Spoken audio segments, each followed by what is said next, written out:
Hey, my name is Timka. The name of my channel is The Amazing Watcher. I talk all things boxing. Today we'll talk about Gennady Golovkin and we'll talk about some of his techniques and how he knocks his opponents out. For this I will analyze a fight that he had in 2015 against Willie Monroe Jr. And what struck me in this fight was Gennady's footwork, the way he cuts off the ring, and Gennady's upper body movements. And through his feet and his upper body movement, he's able to find the right angle to score a knockdown. So let's get to it.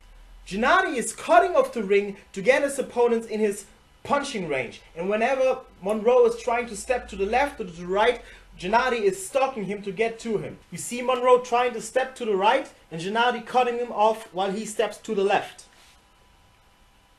And the same thing when Monroe steps to his left, by doing so, Golovkin is building psychological pressure, so Monroe is more likely to make mistakes from which Golovkin will profit from. Monroe is cycling through the ring, evading Golovkin's punches, but Golovkin is cornering Monroe. And Golovkin keeps him in close quarters because he's looking for the exchange. And this is basically how Gennady Golovkin is deliberately making the ring smaller for his opponents so he can get right in front of his face, because that's where Golovkin wants to be, so he can connect with his powerful punches. Monroe is the type of fighter who feels comfortable if he can move. He's very fluid, he has good boxing fundamentals. The problem here is he is sacrificing his punching power because he's in constant movement. And because Gennady is stalking him and pressuring him, he just seems like the stronger guy. He's the one who's chasing the other guy through the ring, so Gennady seems like the stronger man.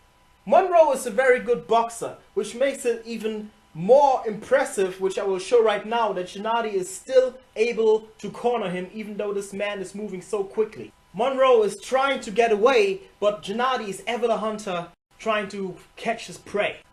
So let's get to the second part, Gennady's head movement. People often don't even notice how good his defense is. He's constantly moving his head, which makes him very hard to hit, and then his defense goes over into his offense. We've seen Gennady take a punch to the face to knock Daniel Giel out, but it's not just about who is the tougher guy, but who is able to utilize his body mechanics and coordination so he gets more accuracy out of his punching.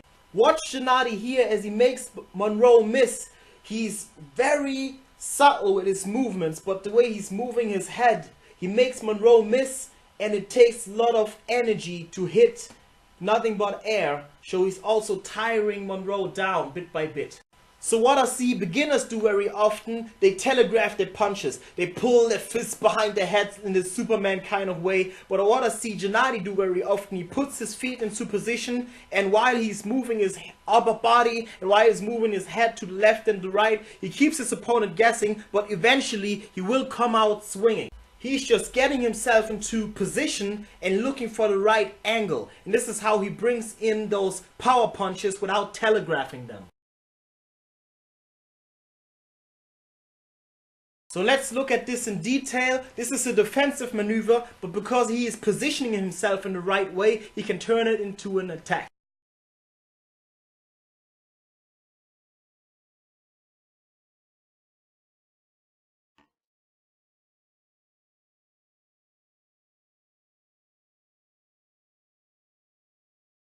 You may have heard me say before, an effective and a successful attack must always come out of a surprise. And because Gennady is moving to the left and to the right and to the left and to the right, he keeps his opponent guessing, and his opponent will never actually know, like, is he right now just dodging and evading my punches, or is he setting something up to hit me very hard? And that's why Gennady is so effective and so accurate.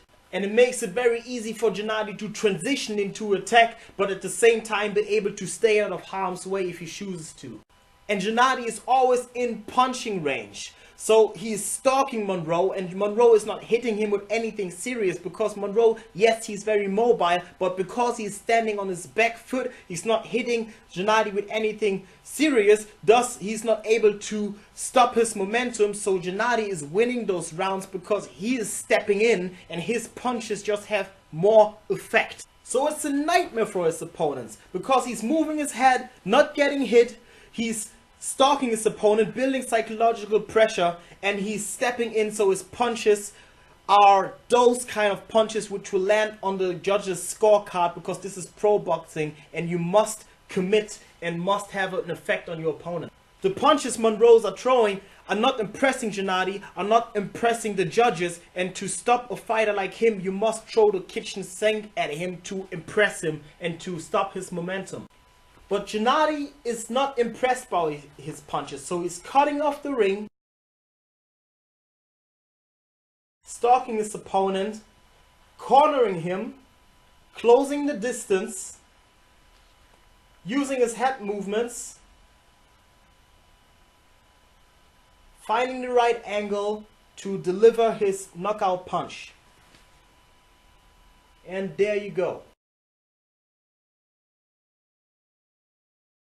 So these are some of Gennady Golovkin's techniques. This is how Gennady knocks his opponents out. These are also techniques that he used against Canelo Alvarez, which I will be doing an analysis of very soon. Until then, don't forget, it's never about being good. It's also about getting better.